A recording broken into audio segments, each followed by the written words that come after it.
thought I'd make a short video to help people that are considering buying the Backyard Discovery Zalie Greenhouse or have bought it and haven't put it together yet. This is not really a tutorial on how to assemble it, but it's my thoughts on it and some tips on assembly and share some mistakes that I made.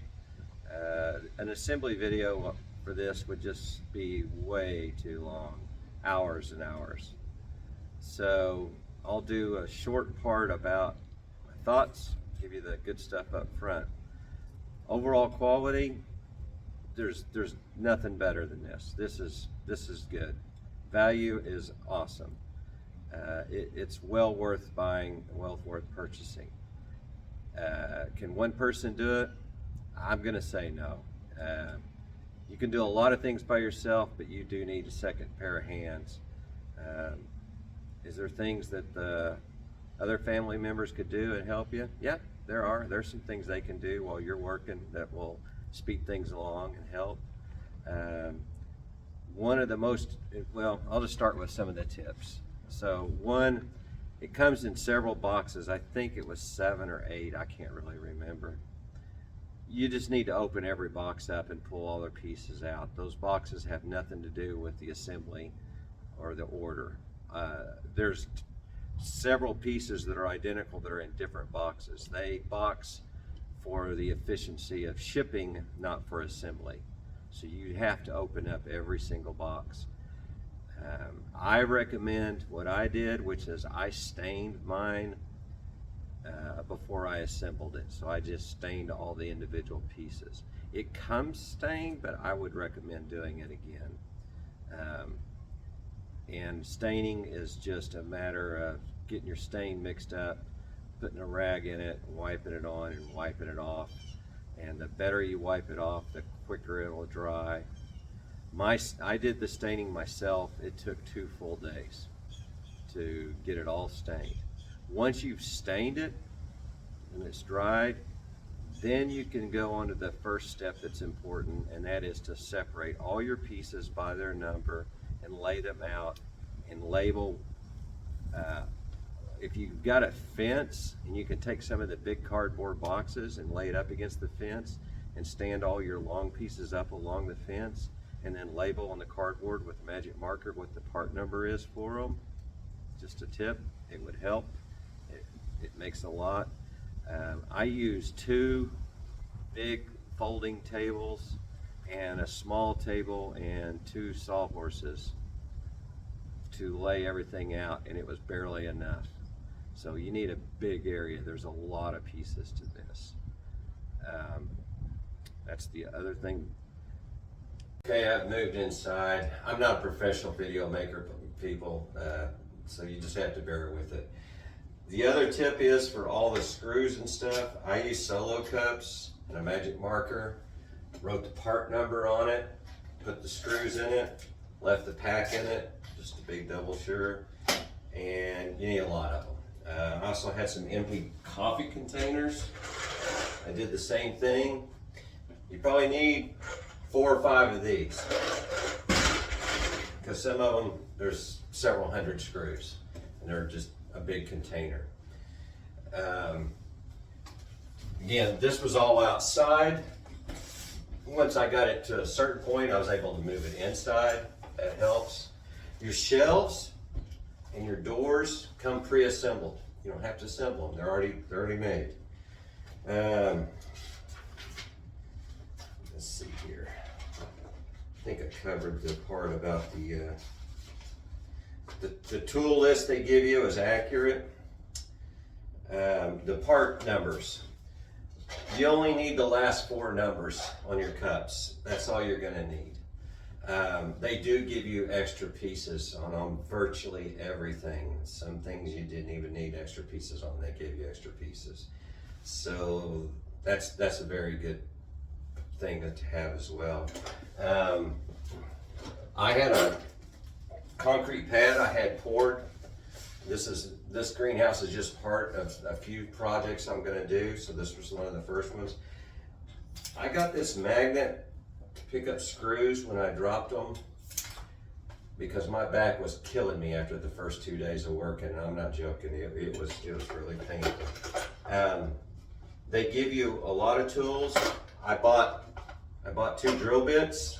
I didn't open all the boxes like I told you to. I found the drill bit on the last day of the build.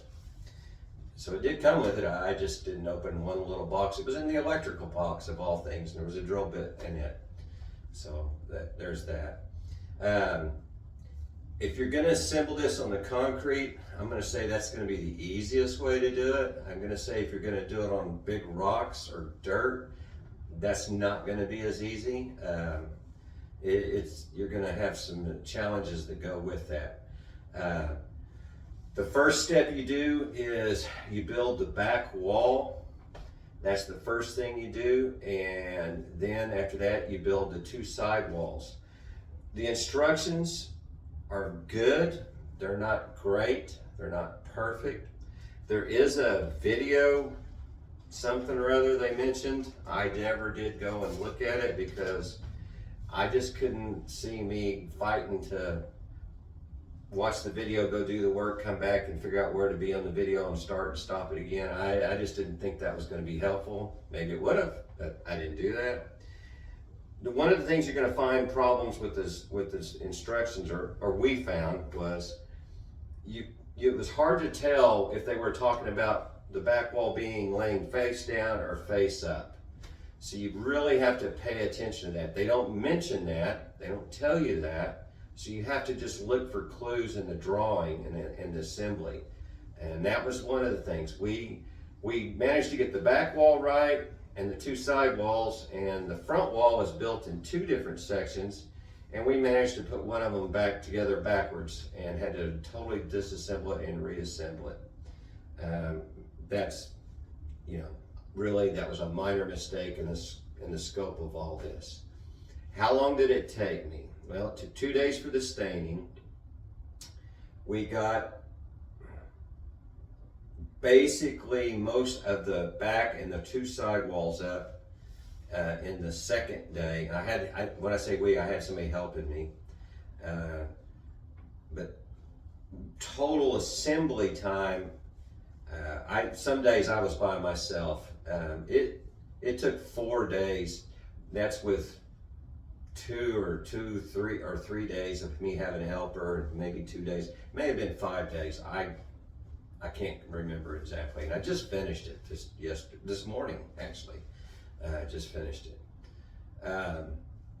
The other thing is, if you're going to have somebody helping you, I urge you to pick the guy to read the instructions that you think is going to be the better guy with the details, because that's going to be an important. And then let the other guy just be the helper. I chose to let the other person be the instruction and the boss, and I was just the helper.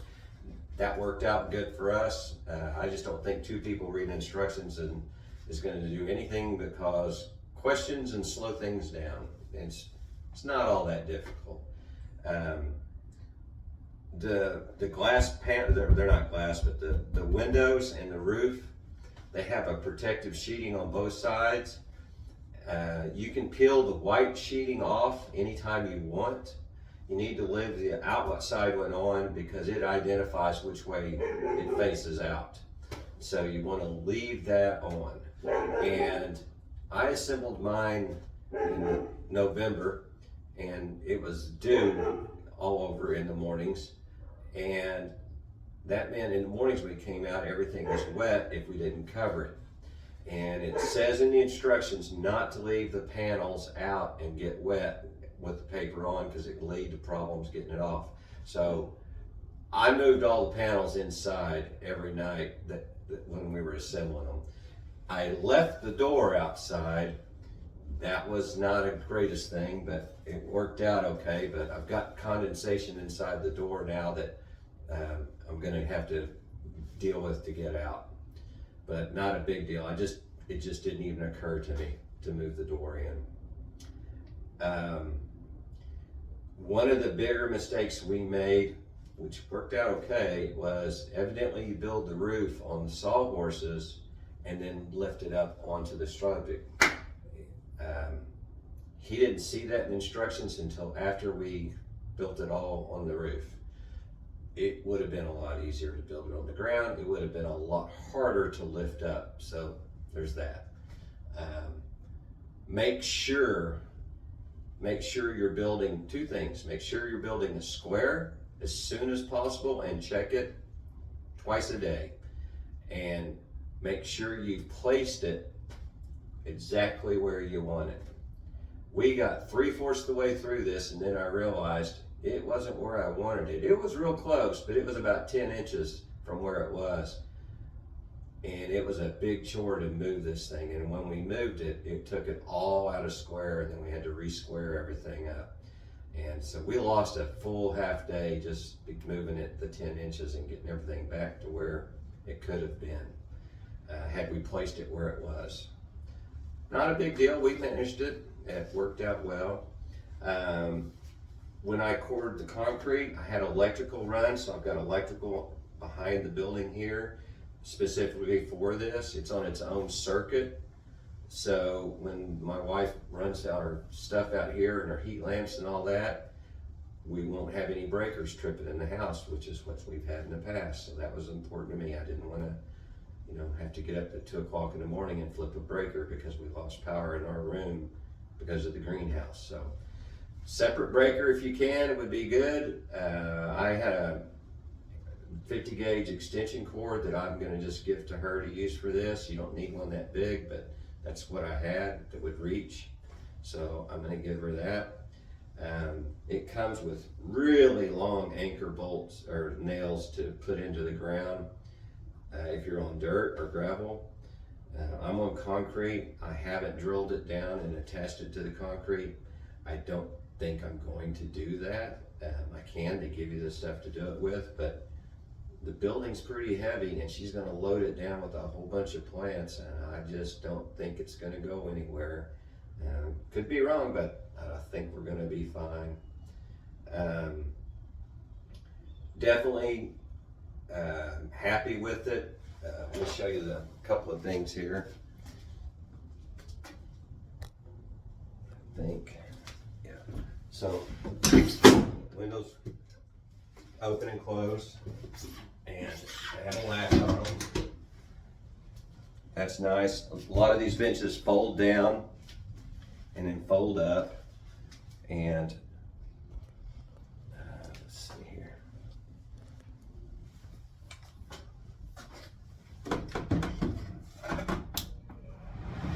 There's your fan that works. USB holders on it. There's another window right here with the latch. I'll just leave that the way it is. I went ahead and hooked the plumbing up for her, but it's just a hose screws on the back side of it.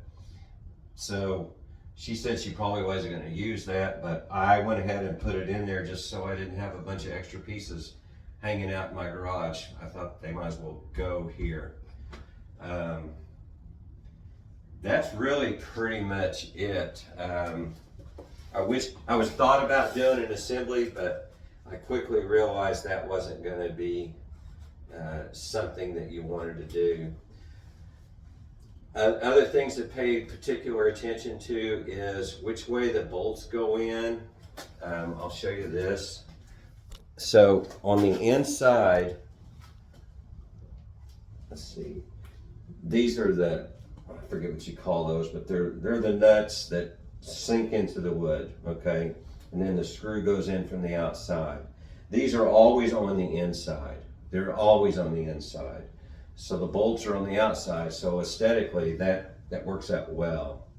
The door was surprisingly simple to use and put together and assemble. The hardware, because like I said, it came assembled, but to hang it, it was surprisingly simple.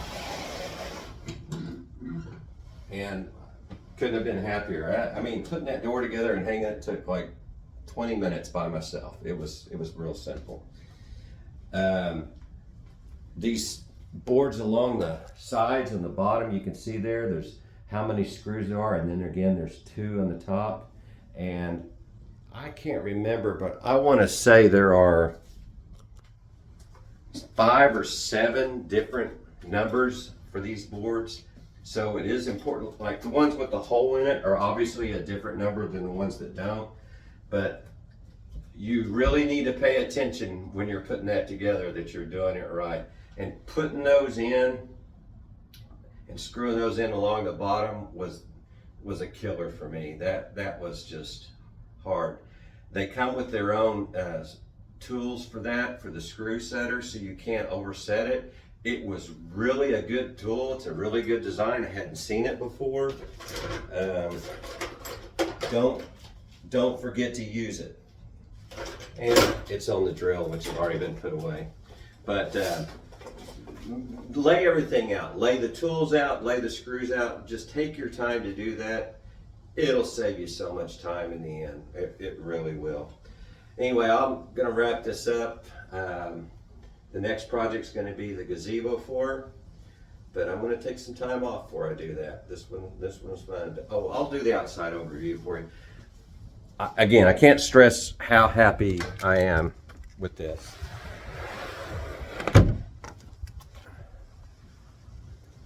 These are your lower louver vents. There's the other side of where the hose hooks up to it. It's 12 by 7. Even the windowsills, when you screw them down, are slightly angled away so the water will drip away. There's the numbers of the part numbers on the boards. You can see that. That was a real good design. My cord was too big for the grommet that they give you, for the grommet to work, so I'm going to deal with that later.